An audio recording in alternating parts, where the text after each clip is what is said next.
José Legault, Michel Sauger, Chantal Hébert, bonsoir. Bonsoir. Bonsoir. Bonsoir. Bon, on est quand même plus avancé. On a un chiffre, là. Parce que depuis le temps qu'on en parle, est-ce que ce sera beaucoup passé? 46,2 milliards sur 10 ans d'argent supplémentaire. On voit le chiffre à l'écran. Je vous fais rapidement entendre ceux qui n'étaient pas avec nous au début d'émission. M. Legault qui a dit, écoutez, on nous présente ça comme une offre finale, c'est mieux que rien, je ne suis pas content, mais on va le prendre. On écoute. Ce que j'ai compris de M. Trudeau, c'est que c'était une offre pas mal finale. Évidemment, peu importe le montant, même s'il est petit, c'est bienvenu. Mais effectivement, c'est très loin de ce qu'on a besoin à long terme pour financer les soins de santé. Donc, il va falloir avoir d'autres discussions avec les gouvernements fédéraux qui seront là. Avec les gouvernements fédéraux. Autrement dit, le sous-texte, c'est avec celui-là, on est arrivé au bout de l'exercice, puis peut-être un jour, on reprendra. José, tour de table d'abord. José. Bien, comme c'est une proposition d'entente sur 10 ans, les prochains gouvernements, je ne sais pas s'ils pourraient défaire ou pas cette entente-là. C'est un peu, ça m'apparaît un peu risqué comme pari. Non, c'est une combinaison qui n'est pas nécessairement gagnante pour les citoyens parce que non seulement il n'y a pas beaucoup d'argent neuf sur la table, mais en plus, il n'y a aucune condition. Donc, peut-être qu'il va y avoir pas mal de citoyens qui attendaient qu'il y aurait des conditions, qu'il y aurait une reddition de comptes, même si la santé est de juridiction provinciale. Alors, on verra pour la suite. Michel, soit sur l'extrait de M. Legault, soit sur, de façon générale, 46,2, est-ce que M. Trudeau s'en tire à bon compte? Oui, écoutez, 46,2 sur 10 ans, c'est 4 milliards par année. Ça, c'est pas si énorme que ça. Les provinces font deux gains. La question de non-reddition de compte, de respect de la juridiction, c'est quelque chose qu'ils demandaient et qui est quand même important pour le Québec et pour les autres provinces. Donc ça, c'est une chose. D'autre part, le taux d'augmentation, le taux d'indexation de la dépense qui va être de 5 comme les provinces le demandaient, c'est important aussi. Mais la somme globale n'est pas là, c'est évident.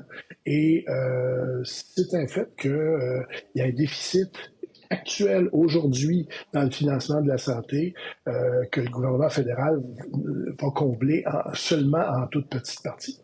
Chantal, pendant qu'on voit des images en direct que M. Trudeau va un jour venir s'adresser à ce micro-là. Chantal. Oui, bon, ça s'appelle une offre, mais en fait, ça n'a d'offre que le nom, parce que dans les faits, le gouvernement fédéral n'a même pas besoin de s'asseoir avec les premiers ministres pour dire on va augmenter le transfert en santé de 5 par année. Stephen Harper, d'ailleurs, s'était dispensé d'une rencontre du même genre pour dire voici ce que je vais vous donner pour les années qui viennent. Il va y avoir un plancher à 3 Cela dit, si l'argent réglait les problèmes en santé, on ne serait même pas en train d'avoir cette conversation-là parce qu'entre 2004 et 2014, 15, 16, les provinces ont reçu 2 fois l'inflation en augmentation du transfert fédéral de santé en vertu de l'entente négociée par Paul Martin. Et on est ici aujourd'hui. Moi, je dirais qu'elle gagne quelque chose de plus que ce que Michel a dit, c'est-à-dire pas de bâton dans les roues pour faire ce que M. Trudeau a appelé des innovations et ce que d'autres appellent faire plus de place au privé en santé.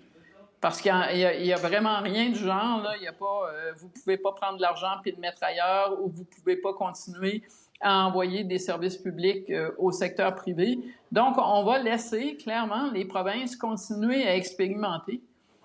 L'autre personne qui doit être satisfaite ce soir, parce que je pense que M. Trudeau, après avoir vu le point de presse des premiers ministres des provinces, a dû se dire finalement ça a bien été. On en a mis trop. Oui, si on avait su. Mais l'autre, c'est Pierre Poilievre, parce que là, on n'engage pas un éventuel gouvernement Poilievre à faire plus que le 5 par année. Et ça veut dire que ça lui donne ou ça donne au futur gouvernement avec lesquels M. Legault veut négocier un jour, peut-être, s'il est encore là lui-même, plus de marge de manœuvre fiscale. Je vais vous montrer un tableau sur les priorités communes. Alors, c'est habile, parce que dans le communiqué du fédéral, on dit priorités communes, comme si on exigeait des provinces qu'elles financent ces priorités-là, mais ce n'est pas le cas. On dit que ça tombe sous le sens que ce sont des priorités communes. Accès aux soins de la première ligne, améliorer l'accès à la médecine familiale, réduire la liste d'attente en chirurgie, santé mentale et toxicomanie, moderniser le système de santé. Moderniser, c'est pas tout... En fait, c'est le transfert des données, qu'il y a des données comparables, qu'on modernise. Bon. Alors, vous, José, vous disiez, certains auraient souhaité, et d'ailleurs, c'était le discours de M. Trudeau avant, auraient souhaité qu'il y ait un chèque moins en blanc, là, qu'il y ait un chèque, mais avec, vous allez devoir améliorer tel secteur, puis nous donner des comptes. Vous allez jusque-là, vous? Bien, c'est-à-dire du point de vue des citoyens qui sont aux prises avec des systèmes de santé, particulièrement au Québec, qui sont très dysfonctionnels. Et Chantal a raison que l'argent ne règle pas tout, justement. Tout. Peut-être qu'il y aurait eu nécessité d'avoir une reddition de comptes pan-nationale un petit peu plus importante, au-delà des chicanes constitutionnelles. Moi, je pense aux patients. Je pense aux patients qui n'ont plus de patience, là, justement. Et l'éléphant dans la pièce, c'est le privé. Au Québec, on sait, il y a une accélération du recours au privé qui n'aide pas le régime public. Au contraire, il vampirise le système public. On le sait très bien. Là, on n'a même pas besoin de donner l'exemple des infirmières dans les agences privées. Les spécialistes qui sont tellement difficiles à voir malgré les énormes revenus qu'on leur donne, qui obligent de plus en plus de Québécois à avoir recours à des spécialistes au privé à très grands frais. Bon, alors ça, là, c'est tout ça qui se profile derrière ça. Et moi, je pense que d'ici quelques années, il y a pas mal de monde qui risque de déchanter.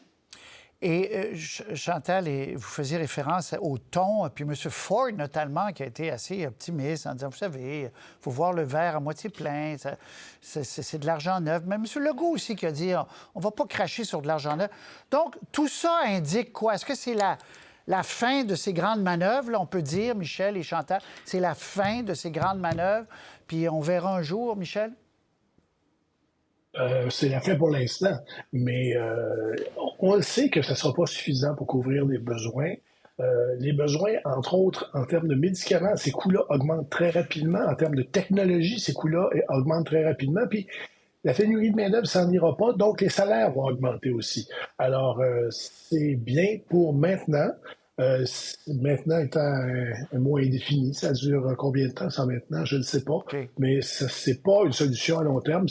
Ça ne va pas durer 10 ans, cette histoire-là. Mais Chantal, est-ce que ça enlève de l'agenda politique, je vous parlais de M. Poilievre tout à l'heure, cette question-là, en disant, bon, bien, ça a été un peu comme l'avait fait l'entente avec M. Martin.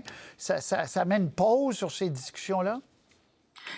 C'est, selon moi, la fin de cette ronde de négociations. Ça ne veut pas dire qu'il n'y en aura pas d'autres, mais je ne vois pas, après avoir regardé le point de presse des provinces, je ne vois pas comment on vient de ce point de presse-là en Lyon, alors que c'était un point de presse qui était très, très mouton. C'est ça. C'est presque étonnamment, parce qu'il aurait pu être mouton en se disant on va amener le troupeau plus loin sur la montagne et monter le montant, mais ils ont l'air, José, déjà de dire c'est pas réaliste de penser qu'on va en avoir beaucoup plus, là. Ça a été ça, le message des premiers ministres. Oui, plutôt étonnant. C'est on rentre dans la bergerie, hein, finalement. Et ce qu'on voit derrière tout ça, c'est aussi une espèce de dilution du rapport de force aussi des provinces face au gouvernement fédéral. Lorsqu'on tient les cordons de la bourse, hein, ben, on décide de beaucoup de choses, hein, finalement. Mais c'est toujours du apprendre ou à laisser. Oui, mais c'est ça. Sauf que dans le passé, c'était aussi la même chose. Et il reste qu'il y a un fossé énorme entre ce que le fédéral, jadis, contribuait au système de santé des provinces, c'est-à-dire 50 % et maintenant, un tout petit 22 %. Donc, ça, 32 ça demeure, selon le fédéral. Je ne veux pas compliquer les chiffres, mais selon le fédéral, avec les points d'impôt qui sont déjà transférés, eux, ils estiment 32. Bon. OK, alors... Mais même si je vous accorde le 32, entre 32 et 50, il y a quand même un fossé. Non, mais je ne dis pas que c'est 32, qui n'est pas mineur. Je dis que c'est l'objet d'un débat. OK. Ouais. Je vais vous parler, parce qu'on ne sait pas quand M. Trudeau va arriver. Je veux absolument vous parler de cet autre sujet qui est quand même étonnant. Je vais vous montrer, mesdames et messieurs, les trois visages des députés du Parti libéral du Canada qui, le gouvernement issu du parti, propose un projet de loi pour renforcer le français. Et Lambropoulos, député de Saint-Laurent, on va voir leur photo, Anthony Housefather de Mont-Royal et Marc Garneau, qu'on connaît, ancien ministre de Notre-Dame-de-Grâce-Westmount. Trois comtés très rouges. Ces trois députés-là font de l'obstruction ou demandent des changements à leur propre projet de loi en comité. Et qui vient à la rescousse des libéraux dans ce comité-là? Ce sont les conservateurs puis le Bloc québécois. Quelques extraits de la journée, puis on revient tout de suite vous écouter. En tant que gouvernement, on a toujours mis de l'avant une reconnaissance que non seulement on doit protéger les deux langues officielles à travers le pays, mais on doit particulièrement protéger le français et particulièrement et même au Québec. C'est pour ça qu'on travaille avec le gouvernement du Québec depuis longtemps. On est en train d'avancer avec la loi C-13 qui non seulement va protéger les communautés linguistiques minoritaires à travers le pays, mais qui va renforcer le français au Québec aussi. C'est normal que ça soulève des passions de part et d'autre. Pour moi, fondamentalement, là, comme francophone, là, je veux vraiment que le projet de loi contienne des garanties pour protéger le français. Et il le fait. Et il y a des collègues, francophones ou d'ailleurs, qui ont des inquiétudes. C'est normal qu'on en débatte. Mais encore une fois, je l'ai dit tantôt. L'inquiétude puis présenter des amendements, c'est deux choses. Il est temps. Là, je pense qu'on en discute. C'est beau. Maintenant, on va de l'avant. OK, on va de l'avant. Et un autre libéral qui est choqué contre les trois dont je parlais, Francis Drouin, député de Glengarry-Prescott-Roussel, où il y a beaucoup de francophones, en Ontario, près d'Ottawa. Le show de boucan mené par certains de mes collègues est honteux. Le Montréal Island n'a pas le monopole sur la politique linguistique du Canada.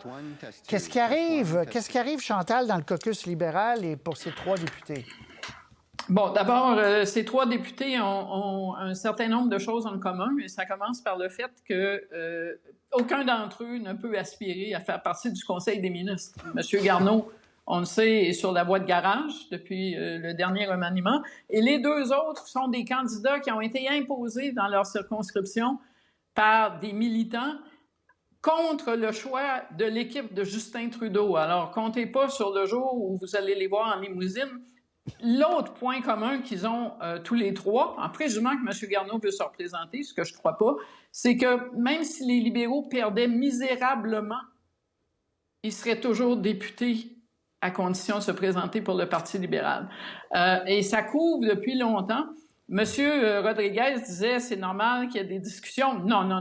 C'est pas normal que ces discussions-là se passent sur la place publique, en comité, où des députés tentent d'amender le projet de loi de leur gouvernement qui est défendu par le Bloc québécois, le NPD et les conservateurs. Il n'y a rien de normal là-dedans. Il n'y a rien de normal dans les insultes qu'on s'échange sur les médias sociaux. Ce que ça veut dire, c'est ou bien Justin Trudeau réussit à siffler la fin de la récréation, ou bien on va commencer à se poser des sérieuses questions sur sa capacité de maintenir une certaine cohésion au sein de son caucus. Trois députés, José, qui estiment qu'on en ferait trop pour protéger le français, qui estiment qui sont contre l'utilisation de la clause dérogatoire dans le cas de la loi 87, donc pour M. Garneau, entre autres. Alors, ils tirent contre leur propre projet de loi parce qu'ils trouvent que c'est trop positif pour les francophones.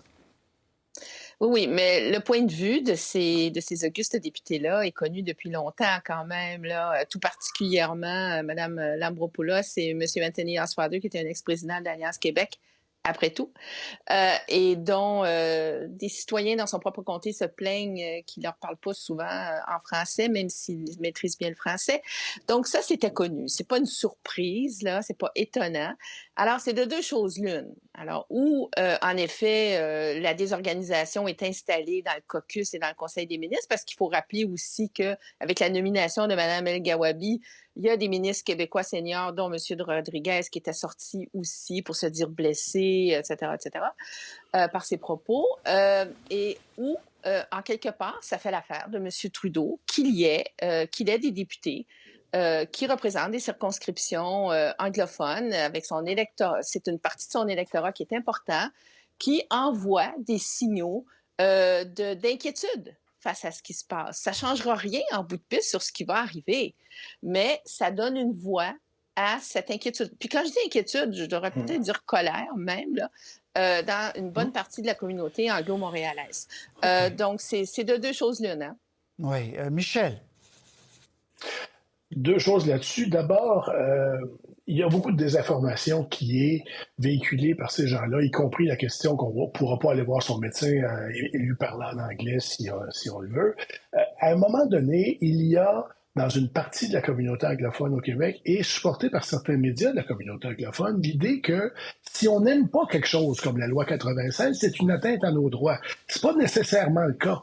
À un moment donné, on peut ne pas aimer les lois. Ça fait partie du débat politique. Ça, c'est pas nécessairement une atteinte aux droits de la communauté anglophone. Ça, c'est la première des choses. La deuxième, Chantal l'a dit, voici 3 députés qui ne seront pas ministres. Et il n'y a pas grand-chose de plus dangereux dans un système parlementaire qu'un député intelligent qui sait qu'il ne sera pas ministre. Pour un premier ministre, c'est toujours difficile à gérer. Et M. Trudeau, de toute façon, comme premier ministre, c'est quelqu'un qui ne s'occupe pas beaucoup de son caucus. C'est connu, ça, maintenant. Il a la tête un peu ailleurs. Et ces choses-là viennent toujours comme un boomerang dans un gouvernement si on s'en occupe pas. C'est pas qu'on connaît pas ces 3 personnes-là. C'est peut-être un peu plus surprenant pour M. Garneau. Mais dans la communauté anglophone, la nouvelle politique de la langue officielle déposée par Mme Joly mettait fin à l'identité de traitement entre la minorité anglo-québécoise et les minorités anglophones Elle reconnaissait du Québec. Il y avait une langue qui était en difficulté, c'était le français, c'était pas l'anglais. Mais ce qui n'était pas le cas ça, avant. il y a des anglophones qui n'acceptent pas ça. C'était une petite révolution pour eux en disant que le français est davantage menacé, là, Josée. Pire que ça, qui va comme une trahison de la part de M. Trudeau. Hein? Faut bien comprendre ça. Là. M. Trudeau, il ne s'est pas élevé contre... dans la loi 96, il y a une section qui dérange beaucoup une bonne partie de la communauté anglo-québécoise. C'est celle aussi où on amende unilatéralement, le gouvernement du Québec amende unilatéralement la Constitution de 1867 en proclamant le Québec une nation dont la seule langue officielle est le français. Ça, je peux vous dire que ça passe pas là, dans le Montréal anglophone. Et on lui a reproché beaucoup à M. Trudeau son silence là-dessus. C'est pas seulement la clause dérogatoire. Donc, moi, j'ai l'impression, et peut-être que je me trompe, mais j'ai l'impression il y a des bonnes chances qu'on assiste un peu à un bon cop, M. Trudeau, bad cop, les trois députés en question. Mais ça fait désordre quand même, non? Ça fait désordre. Là. Oui, ça fait désordre, mais en bout de piste, quel est vraiment le coût politique à payer pour ça? C'est pour que... le coût politique, on en parle depuis 10 minutes, mais pour que... Comment il s'appelle notre ami de... Francis Drouin? Monsieur Drouin. Pour il parle de honte, c'est que ça montre le malaise chez beaucoup de francophones dans le caucus qui disent déjà, on n'a pas eu une bonne semaine la semaine dernière. Là, vous allez pas en comité. Si vous allez en comité, vous avez le droit de penser ça comme député derrière-ban, mais allez pas en comité. Enfin, bref, Chantal. À ce que je sache, tout ça et cette fronde déplaît souverainement et depuis des mois au bureau du premier ministre et à Justin Trudeau, qui manifestement n'a pas réussi à les calmer. Et ça fait des mois que j'en entends parler de la part de ministres qui sont même pas québécois et qui disent on a un problème puis on sait pas quoi faire avec. Alors, ça m'étonnerait beaucoup qu'on les encourage sur cette voie-là. Cela dit, il y a des gens aujourd'hui qui se promènent dans les couloirs du Parlement et qui disent dans au moins un cas, il serait peut-être temps, là, dans le cas de la députée en question, celle qui prétend qu'on ne peut plus se faire soigner par son médecin en anglais, il serait peut-être temps de lui indiquer qu'une vie comme députée indépendante lui conviendrait, ce qui assurerait sa non-réélection au prochain scrutin. Parce qu'on se souvient, vous l'avez dit, je ne sais pas qui vous l'avez dit tout à l'heure, Chantal ou Josée, c'est Mme Lambropoulos n'était pas le choix de M. Trudeau, c'était Yolande James, le choix de l'investiture, puis il avait mis la machine, puis c'est Madame qu'on ne connaissait pas, mais qu'on connaissait, mais moins, disons, qui a remporté l'investiture. OK. Alors, la machine de M. de Souza était derrière elle. Pardon, oui, Josée? Oui, mais je continue quand même à penser que c'est le premier ministre du Canada. Il y a une ligne de parti, il y a une ligne de caucus. Écoutez, il y a des députés qui ont été disciplinés dans d'autres gouvernements pour beaucoup moins que ça. Alors, en quelque part, moi, je continue à penser que ça donne une voix à une partie de son électorat, un peu comme Stephen Harper qui laissait certains de ses députés là, rêver là, de limiter le droit à l'avortement tout en disant non, non, non, j'y toucherai jamais. Tu sais, bon. Alors, des fois... Comme un presto, vous dites, on fait sortir la vapeur un peu là, pour calmer. Sans l'encourager, on le laisse faire. En se déchirant sur la place publique, ouais, I don't think so. OK. Ben ça fait partie de la vie politique aussi, des fois. Il faut dire que les sondages le rendent peut-être un peu plus nerveux, là, M. Trudeau. Enfin, bref. OK. Là, les gens se demandent, mais coudonc, vous avez oublié la santé. M. Trudeau devait parler. Il est 17h38. Est-ce qu'on a encore l'image du lutrin en question? Alors, c'est là qu'il va parler. Ça fait ça, c'est comme l'impôt et la mort. C'est des certitudes, il y a des retards. Quand M. Trudeau et d'autres premiers ministres, il faut dire, mais M. Trudeau, ça lui colle à la peau un peu. Là, il faut dire qu'il y a eu une rencontre. M. Duclos devait donner des entrevues, mais tout ça a retardé. Alors, bref, on va vous donner en direct cette histoire-là, mais je vais profiter de vous pour un autre sujet qui était connexe à la santé. Ça va nous permettre de parler quand même un peu de la partielle qui a été déclenchée dans l'ancien comté de Mme Anglade. C'est Henri Sainte-Anne. Vous voyez cette affiche de M. Legault, baisse d'impôts qui ont été promises en campagne électorale. Ça non plus, José, c'est pas une surprise. Mais la journée où il est à Ottawa pour avoir plus d'argent, pour mettre en système de santé, est-ce que faire un lien, c'est tendancieux? José, je commence avec vous, tour de table. Oui, j'ai de la misère à la regarder, je m'excuse tellement, c'est non, c'est sûr, on a l'impression que c'est Monsieur baisse d'impôts. Est-ce que c'est son nom? On ne sait pas. Oui, il y a ça, mais ça, c'est le problème que M. Legault, avec M. Trudeau depuis le début sur ce sujet-là, il baisse les impôts d'une main, puis de l'autre, il demande plus d'argent en santé. Mais pour une partielle, j'avoue, je ne referai pas la blague, tout le monde l'a fait depuis ce matin, là, ça rappelle la télésérie Duplessis, Maurice Duplessis donne à sa province, là, etc., etc. Mais c'est sûr que dans ce comté-là, c'est pas la CAQ qui va l'emporter. Mais c'est d'un goût douteux, disons-le comme ça. Michel. Non seulement c'est d'un goût douteux, mais ça vient confirmer en fait que la CAQ pourrait changer de nom et s'appeler le Parti François Legault, que ce serait pareil. Je ne sais pas si les affiches ont été faites avant qu'on désigne le candidat qui est le président de l'Algérie ou si c'est autrement.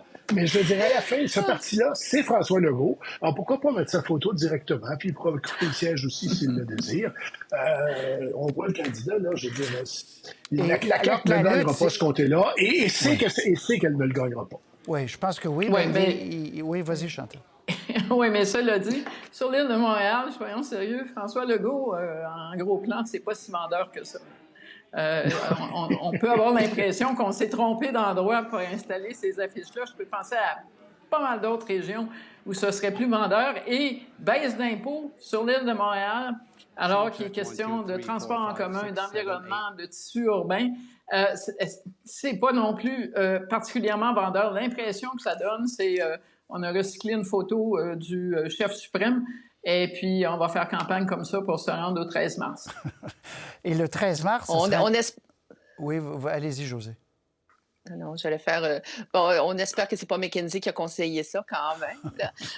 Non, ils ont dit que c'était fini, le Québec, avec McKenzie. Là. M. Legault a dit, on les a utilisés, puis c'est terminé, c'est fini. Michel, vous aviez dit qu'ils sont rendus toxiques chez certains, mais en tout cas, à voir. C'est clair. Non, mais un petit mot sur la partielle, quand même. Ça va être intéressant parce que Québec solidaire doit remporter ça, José. Là. C'est et Clich-Rivard qui se représente, qui est connu, avocat, qui connaît bien toutes les questions d'immigration, évidemment. Lui, il ne peut pas perdre, là. Ça va être lui contre les libéraux. Ah non.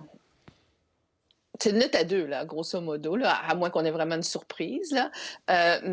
Oui, et pour Québec solidaire, c'est très, très important de remporter ce comté-là. Premièrement, ça va les amener à 12 députés quand même, ce qui est important comme pour leur statut, mais c'est aussi qu'ils ayant mené une campagne, disons, KA, n'ayant pas eu le résultat qu'ils escomptaient, si en plus il devait ne pas remporter cette partielle-là, alors que le Parti libéral du Québec est dans le 36e dessous, là, dans toutes les tranches à peu près de l'électorat, ce serait quand même quelque chose. Tandis que pour le Parti libéral du Québec, pour Marc Tanguay, son chef intérimaire, ben je pense que il n'y a pas beaucoup d'attente, là. Je veux dire, si le PLQ remportait cette partielle-là, ce serait, mon Dieu, les bouteilles de champagne s'ouvriraient partout. On montrait l'oratoire à général du Parti libéral. Oui. Donc, les vraies attentes sont envers Québec solidaire. Ça, c'est évident. Michel, vous alliez dire? Oui. Il ne faut pas oublier que Québec solidaire, en nombre de votes, a perdu des voix dans cette élection-ci. Ils ont un député de plus, mais ils ont moins eu de voix au vote populaire. C'est important de montrer que même si les résultats ont été décevants, puis soyons clairs, là, à l'intérieur, à Québec solidaire, ils n'ont pas été décevants, ils ont été très décevants, qu'on est capable de rebondir. C'est la première étape de recommencer à voir des choses de façon un peu plus positive, et ils ont vraiment besoin de ça. Puis c'est pas gagné d'avance. C'est un comté où il y a quand même un nombre élevé d'anglophones. C'est aussi même les francophones de ce comté-là sont plutôt plus à l'aise, plus susceptibles de voter libéral. C'est Griffintown maintenant. C'est tout ça. C'est un comté qui a beaucoup changé. Alors, il y a un petit côté boîte de surprise là-dedans. OK. Chantal, conclusion. Et leur premier avantage, s'ils sont capables, c'est de prouver qu'ils ont des troupes sur le terrain. Parce que dans une partielle, la participation est basse. Et dans l'état du Parti libéral actuellement, sortir de vote libéral, ça risque d'être la croix et la bannière. Donc, s'ils sont pas capables de s'imposer dans ces conditions-là, ça va un peu confirmer l'élan qui ne s'est pas manifesté au scrutin de l'automne dernier. OK, alors je conclus. Je vais vous donner un dernier mot, dernier tour de table avant de se quitter sur le chiffre de la journée quand même. 46, on peut voir le tableau. 46,2 milliards. Le fédéral plaide qu'il donne déjà beaucoup. Là. Il donne, au total, ils disent on aura donné dans 10 ans 196 milliards. 196 milliards, 200 milliards sur 10 ans. Mais ce qu'on ajoute sur la table, ce qui est nouveau, c'est vraiment ce chiffre-là, 46,2, ce qui comprend une indexation de 5 % automatique. Donc, ça, prévisibilité. Les provinces ont gagné ça et ils ont gagné l'absence de conditions. Le montant est loin des rêves, parce que je pense qu'eux-mêmes le savaient en privé.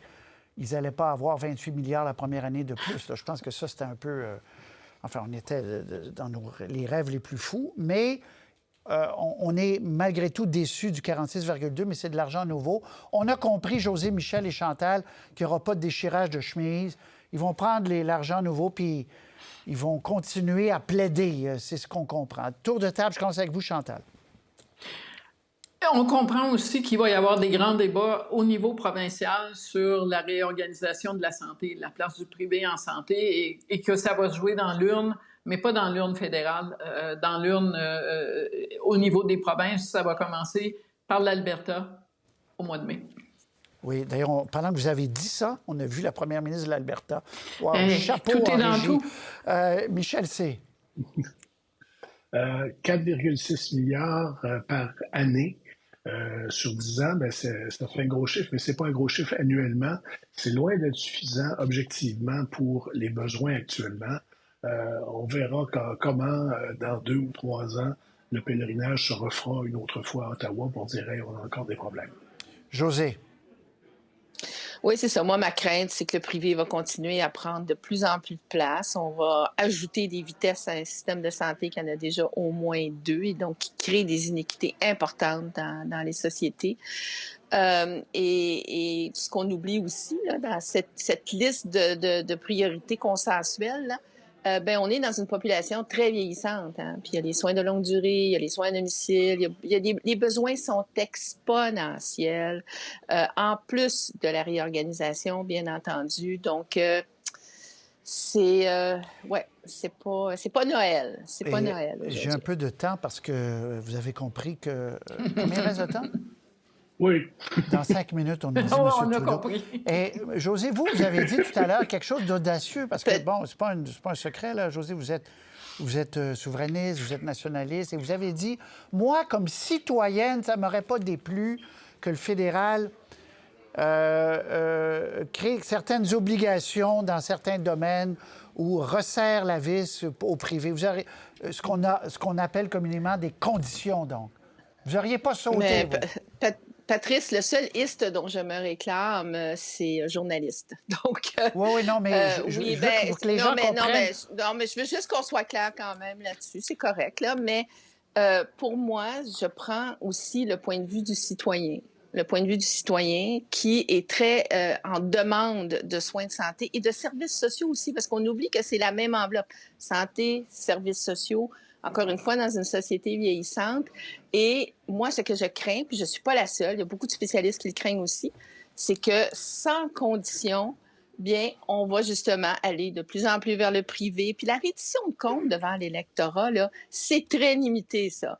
Et au Québec aussi, ça a été très limité parce qu'il y a beaucoup de gens qui ont juste démissionné de ça, qui sont devenus comme fatalistes, ça ne va jamais s'améliorer, etc. Alors, est-ce que les gouvernements payent vraiment dans l'isoloir pour ce qu'ils font au système de santé au Québec depuis 30 ans? OK. Mais vous seriez allé plus loin. Avoir été Justin Trudeau, vous seriez allé plus loin dans les exigences aux provinces. Ben oui, toutes les provinces. Je pense que ça aurait été nécessaire. Pas des menottes, là. Mais écoutez, le Canada, c'est quand même un pays. Ça a beau être une juridiction provinciale, c'est quand même inquiétant qu'on n'ait pas droit à des services semblables ou similaires à travers le Canada, qu'il y ait autant de disparités. Alors, je laisse la parole à M. Trudeau. Oui. Puis c'était pas... Je disais pas que vous étiez là. Je disais que votre histoire...